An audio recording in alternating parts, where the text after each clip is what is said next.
Welcome to TV's World UK. Today in Krakow in Poland. So today, the Plaszow concentration camp is part of my world.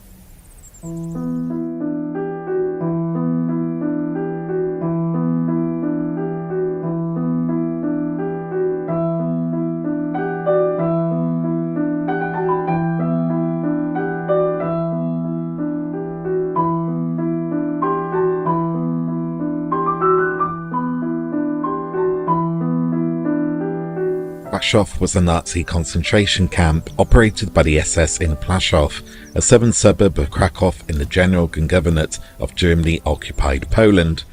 Most of the prisoners were Polish Jews who were targeted for destruction by Nazi Germany during the Holocaust. Many prisoners died because of executions, forced labour and poor conditions in the camp. The camp was evacuated in January 1945, before the Red Army's liberation of the area on the 20th of January. Under Arnold Büscher, the camp's second commandant, prisoners did not experience any shootings or hangings. However, by 1943, the camp was notorious for its terrors. Amon Göth, an SS commandant from Vienna, was the camp commandant at this point. He was sadistic in his treatment and killing of prisoners. Witnesses say he would never start his breakfast without shooting at least one person. Now I'm starting with his villa. This would have been his house for the duration of his time here, and as you can see it has been modernised, but this is what it looked like back in the day.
Where these apartment blocks currently stand, this would have been the accommodation for the staff that worked at Plaszow concentration camp, and this is the entrance, and this is the Grey House. Built in the 1920s, the infamous Grey House originally belonged to the Jewish community as an administrative and residential building associated with the cemetery alongside it. During World War II, it performed the same function for the Nazi German SS. It was here that Camp Commandant Amon Göth had his office, from which he was known to take pot shots at the prisoners working nearby. This was explicitly depicted in Schindler's List, with the historical discrepancy that Grey House was used as a set for Göth's villa, not the office. Grey House also served as lodgings for the camp's SS officers. Survivors of the camp reported that few inmates who entered the house ever came out again. Today, the Grey House is only one of the buildings connected with the former concentration camp still standing, and remains generally unaltered since the war. Plans are underway to eventually open it to the public in the form of a museum.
The area which held the camp now consists of sparsely wooded hills and fields, with one large memorial to all the victims and two smaller monuments, one to the Jewish victims generally and another to the Hungarian Jewish victims at one perimeter of where the camp once stood. The Jewish cemetery, where the Nazis removed all but one of the tombstones, stands on the side of the hill at the eastern end of the camp near the Grey House.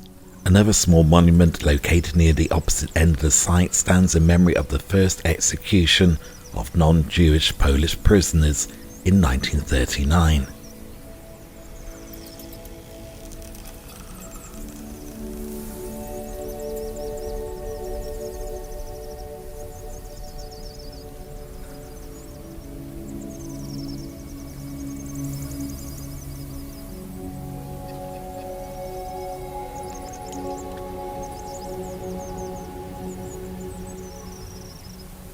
Originally intended as a forced labour camp, the Plaszow concentration camp was constructed on the grounds of two former Jewish cemeteries.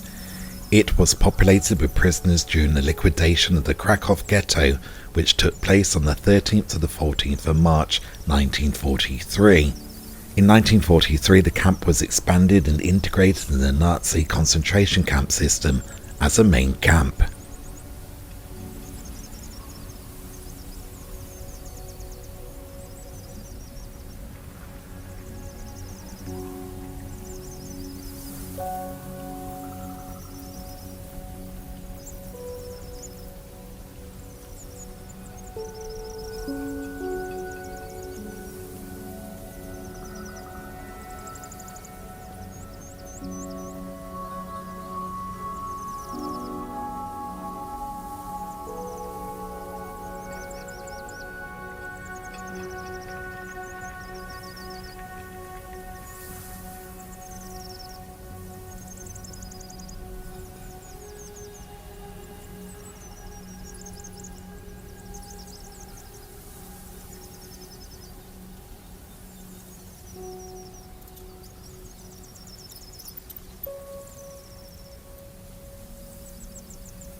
Plaszow camp was a labour camp supplying forced labour to several armament factories and to a stone quarry. Most of the prisoners were Polish Jews. There were also a high number of women and children compared to other camps. A large degree of the Hungarian prisoners were women. The death rate in the camp was very high. Many prisoners died of typhus, starvation, and from executions. Because the work facilities were designed for men, the women had a lower chance of survival. Plaszow camp became particularly infamous for both the individual and the mass shootings carried out at a large hill close to the camp, commonly used for executions. Some 8,000 deaths took place outside the camp's fences, with prisoners trucked in 3 to 4 times weekly. The covered lorries from Krakow would arrive in the morning. The condemned were walked into a trench on the hillside, ordered to strip down and stand naked, and then they were finally shot. Their bodies were then covered with dirt, layer upon layer. During these mass shootings, all other inmates were forced to watch. In early 1944, all corpses were exhumed and burned on a pyre to obliterate the evidence of the mass murder. Witnesses later testified that 17 truckloads of human ashes were removed from the burning site and scattered over the area.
So that's going to do it for today. Thank you for joining me. Don't forget to like, subscribe and click that notification bell so you don't miss out on great future content, including my Holocaust 80 from Stevie's World UK.